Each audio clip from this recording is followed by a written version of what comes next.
بسم اللہ الرحمن الرحیم۔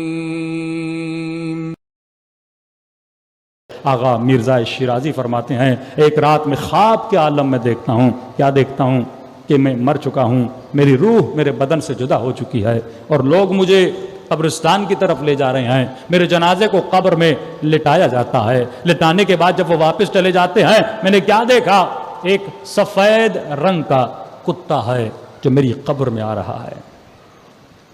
آغا مرزا شیرازی فرماتے میں نے بہت تنہائی کا احساس کیا، ایک رعب، ایک وحشت، ایک دہشت میرے وجود میں طاری ہو گئی، اور میں سمجھ رہا تھا کہ میں جو اپنی زندگی میں اپنے شاگردوں کے ساتھ اپنے گھر میں جو سختی کرتا ہوں اس سختی کا نتیجہ ہے یہ کتا، یہ میرے اخلاق کی سختی کا نتیجہ ہے جو میری طرف آ رہا ہے۔ لیکن فرماتے میں نے زندگی میں اہل بیت سے توسل بہت کیا تھا، بس یہ میرے قریب آ رہا تھا، میں نے دل ہی دل میں اپنے آقا امام حسین کو یاد کیا، اتنے میں کیا دیکھتا ہوں امام حسین بھی میری قبر میں آتے ہیں،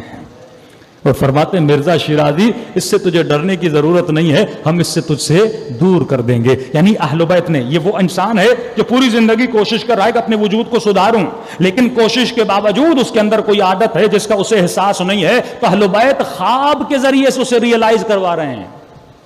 کہیں ایسا نہ ہو تم مر جائے اور وہ عادت تمہارے اندر باقی رہے، خواب کے ذریعے سے ریئلائز کر رہے ہیں کہ یہ عادت اپنے وجود سے نکال دے۔ فرماتے ہیں اس دن میں اٹھا، اس دن کے بعد وہ عادت میں نے اپنے وجود سے کیا کر دی، نکال دی۔ یہ اہل بیت پھر مدد بھی کرتے ہیں، راہ بھی ہموار کرتے ہیں، از تو حرکت از خدا برکت، تو 2 قدم اہل بیت کے راستے میں بڑھاتا ہے، اہل بیت 10 قدم تمہارے طرف بڑھاتے ہیں۔ صلوات پڑھے محمد و آل محمد۔